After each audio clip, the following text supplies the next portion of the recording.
ماها تو خونه میگیرم با دو نشونه همه خاک زمینو میشمارم دونه بدونه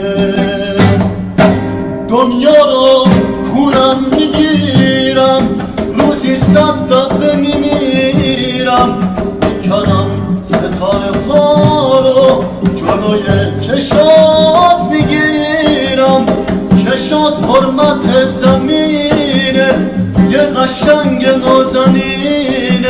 مجید اخشابی دوست داشتنی. دوستان عزیز حسن جان ریوندی کجا اینجا رو این سوراخ این سوراخ هزینه‌ها امشب همه با آقا مجیده. همه هزینه‌ها از امشب با مجیده. کافه اپرا در میدان اینجا میدان ونک بانک خدامی برج آفتاب برج آفتاب کافه اپرا